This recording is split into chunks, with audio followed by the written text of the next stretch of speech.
নমস্কাৰ স্বাগতম জনাইছোঁ মোৰ ইউটিউব চেনেল ভূপেন সিং অফিচৰ অন্যটা ভিডিঅ'লৈ আৰু গাড়ীৰ পৰা ভিডিঅ'টো প্ৰস্তুত কৰিছোঁ কাৰণ কেলৈ বহুতে কৈ আছে দাদা 10 তাৰিখে যে আমি যাম তাৰপিছতে আমি বেডিং পত্ৰ লৈ যাব লাগিব নে আমাক আকৌ আহিব দিব নে তেনেকৈ বহুতকেইটা লৰাই সুধি আছে বহুতে এইটো কথা প্ৰশ্ন ডাঙৰ কথা যে যেতিয়া তেওঁলোক অলৰেডি পুলিচ মানে ডকুমেণ্টছ ভেৰিফিকেশ্যন হৈ গ'ল এতিয়া জইনিং আছে জইনিঙত তেওঁলোকে কি নিব লাগিব এইটো অলৰেডি সকলোৱে জানেই বা ভিডিঅ'বিলাকত ময়ো দিয়া আছে প্ৰায়বিলাকে এইটো কথা জ্ঞাত কিন্তু এতিয়া 10 তাৰিখৰ মানে যি যাব এতিয়া গোটেই সম্পূৰ্ণ বস্তু লৈ যাব লাগিব নে কি সেইটো মানে বেছিভাগ সেইটোৱে প্ৰশ্ন চ' গোটেই বিষয়টোত মই আপোনালোকক জনাই যাম এই ভিডিঅ'টোত আপোনালোকে সকলোকে চাব স্কিপ নকৰাকৈ আৰু যিসকলে মোৰ চেনেলটো ফাৰ্ষ্ট টাইম ভিজিট কৰিছে চেনেলটো ছাবস্ক্ৰাইব কৰি ৰাখিব ভিডিঅ'টো ভাল লাগিলে লাইক কৰিব আৰু শ্বেয়াৰ কৰিব প্ৰথম কথা হ'ল যেতিয়া 10 তাৰিখে আপোনালোকে যাব যাওঁতে সম্পূৰ্ণ আপোনাৰ বেডিং পত্ৰ যিমান যি আছে XYZ A to Z সব লৈ যাব লগত আৰু 10 তাৰিখে জইনিং হ'ব 11 তাৰিখৰ পৰা আপুনি সেই ইউনিটৰ সেই হেডকোৱাৰ্টাৰটো বা সেই পুলিচৰ ৰিজাৰ্ভটোৰ পৰা মেইন গেটৰ বাহিৰ হ'ব নোৱাৰিব আৰু যদি হয় তেতিয়াহ'লে আপোনাক বেংক জাপ দি পিনি মানে কি হ'ব আৰু এইটো আপোনাৰ পিছৰ কথা আৰু তাৰপিছতে এতিয়া সেইকাৰণে আপুনি যেতিয়া যাব গতিকে যাৱতীয় বস্তুখিনি লগত লৈ যাব আৰু কাৰোবাৰ যদি গাৰ্লফ্ৰেণ্ড আছে বা ৱাইফ আছে তেওঁলোকক ক'ব যে ছমাহৰ কাৰণে বাই বাই দি থৈ যাব আৰু ছমাহৰ কাৰণে আহিব নিদিয়ে আৰু দিব কিন্তু ইন কেছ একদম বহুত মেজৰিটি কামতহে দিব কিন্তু এনেকৈ তাৰমানে আদাৰৱাইজ বেলেগ কামত একেবাৰে তোমাৰ এলাউ নাই আনকি মেইন গেটৰ পৰাও মেইন গেটলৈ ওলাব নিদিয়ে আপোনালোকক যিবিলাক হেডকোৱাৰ্টাৰ আছে সেই ফাৰ্ষ্ট এপিবিএনে হওক বা ছেকেণ্ডে হওক বা ফ'ৰ্থ এপিবিএন হওক 10 এপিবিএন 17 18 য'তে নহওক আপোনালোকে মেইন গেট আৰু দেখি নাপায় আৰু তোমাৰ তাৰপিছতে আপোনালোকে 11 তাৰিখৰ পৰা আপোনালোকৰ ৰাতিপুৱা পূৰা গন্তি হ'ব গন্তিৰ পৰা কামজাৰি দিব তাৰপিছতে আপোনালোকৰ চুলি কটা ষ্টাৰ্ট হ'ব চুলি কটা ষ্টাৰ্ট হোৱাৰ পিছতে পৰা এজনকৈ আপোনালোকৰ যিমানখিনি ডকুমেণ্টছ আছে ডকুমেণ্টছখিনি আপোনালোকৰ তাত জমা ল'ব আৰু তেতিয়া তাতে আপোনালোকৰ ছাৰ্ভিচ ছিট বনিব ছাৰ্ভিচ মানে কি হ'ল আপোনাৰ এইটো ছাৰ্ভিচ ছিট মানে আপোনাক কি বুলি ক'লে সেৱাপত্ৰ তো সেৱাপত্ৰ আপোনালোকৰ তাত আপোনালোকৰ নামত কি কয় তোমাৰ এণ্ট্ৰি হ'ব তাত একদম A to Z তাতে আপোনালোকৰ আধাৰ কাৰ্ড জমা দিব লাগিব পান কাৰ্ড জমা দিব লাগিব বেংক পাছবুক জমা দিব লাগিব যদি আপুনি বিয়া পতা হয় তেতিয়াহ'লে আপুনি তাত আপোনাৰ মাইকী মানুহৰ নাম জমা দিব লাগিব মতা মানুহৰ নাম জমা দিব লাগিব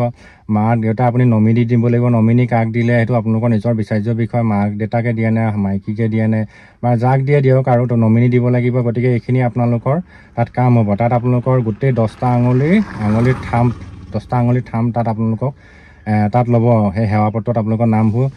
এণ্ট্ৰি হ'ব তাৰপিছতে প্ৰথম মই কি ক'লোঁ আপোনালোকৰ ৰাতিপুৱা গন্তি হ'ল গন্তিৰ পিছত আপোনালোকৰ চুলি কটা ষ্টাৰ্ট হ'ল চুলি কটা ষ্টাৰ্ট হোৱাৰ পিছত আপোনালোকৰ অফিচিয়েলি যিখিনি কাগজ পত্ৰ আছে ৰেকৰ্ড আছে এইবিলাক ৰেকৰ্ড আপোনালোকৰ তাত এণ্ট্ৰি হ'ব একদম A to Z আৰু তাতে আপোনালোকে বেংক পাছবুক যত যি আছে চব সেইবোৰ তাত জমা ল'ব গতিকে এটা আপোনালোকে জেৰক্স কপি লৈ যাব তাত নেপাহৰিব নিজে টেষ্ট কৰি পিনি চেলিব্ৰেট টেষ্ট কৰি পিনি আপুনি এটা জেৰক্স কপি লৈ যাব যিমান আছে চব আৰু তাতে কিবা যদি ঘৰত থাকি যাব পাৰিলে পাছপৰ্টো লৈ যাব পাছপৰ্টৰ ফটোও লাগিব পাৰে কাৰণ তো সেইটো আপোনালোকে লৈ যাব তাৰপিছতে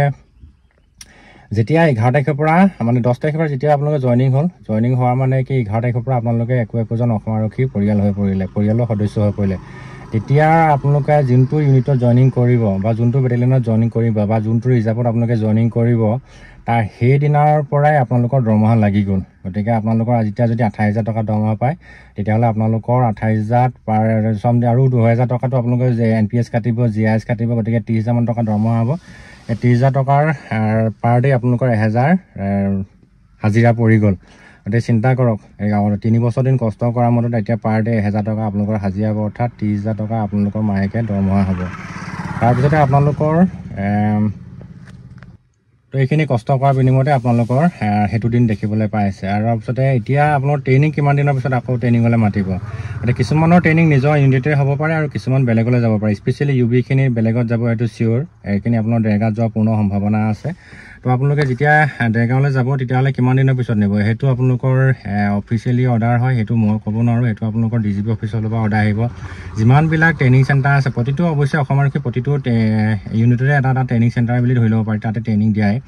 গতিকে নিজৰ ইউনিটতো আপোনালোকৰ ট্ৰেইনিং হ'ব পাৰে আৰু বেলেগৰ ইউনিটতো ট্ৰেইনিং হ'ব পাৰে যদি আপোনালোকৰ নিজৰ ইউনিটত ট্ৰেইনিং হয় তেতিয়াহ'লে কোনো বেডিং পত্ৰ নিব নালাগে নিজৰ জেগাতে ট্ৰেইনিং কৰিব খুব বিন্দাছ নো টেনশ্যন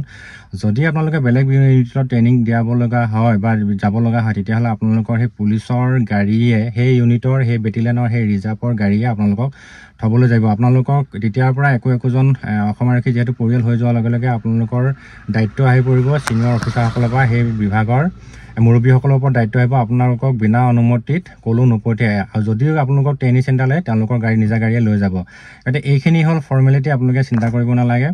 খুব ভালকৈ আপোনালোকে থাকক মোৰ ফালৰ বহুত বহুত শুভেচ্ছা এটা নতুন জীৱনৰ কাৰণে আৰু মই পুনৰ কৈছোঁ এতিয়া ধেমালি ঘৰতে ক'লোঁ কথাখিনি ছমাহ হ'লে আৰু ঘৰৰ মা দেউতাক দেখা নাপাব আজিকালিতো ভিডিঅ' কল ওলালে কোনো চিন্তা নাই মোবাইলতে চাব পাৰিব বা মানুহজনীক বা গাৰ্লফ্ৰেণ্ডক তথাপিতো মানে কি হৈছে আপোনালোকে আৰু ছমাহ হ'লে আৰু নিজৰ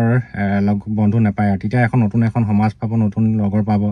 শদিয়াৰ ল'ৰা যেতিয়ালৈ অৱশ্যে বেয়া হ'ল আৰু এতিয়া অকল নিজৰ ইউনিটতে সকলোকে পোষ্টিং দিলে কিন্তু আগতে মানে কি হৈছে গোটেই অসমৰ কি কয় ইউনিটত মানে বিভিন্ন ধৰণৰ মানুহ হয় বিভিন্ন জিলাৰ মানুহৰ জইনিং হয় এতিয়া কিন্তু ট্ৰেইনিং চেণ্টাৰ তেনেকুৱাই হ'ব হয়তো আপোনালোকৰ কোনোবা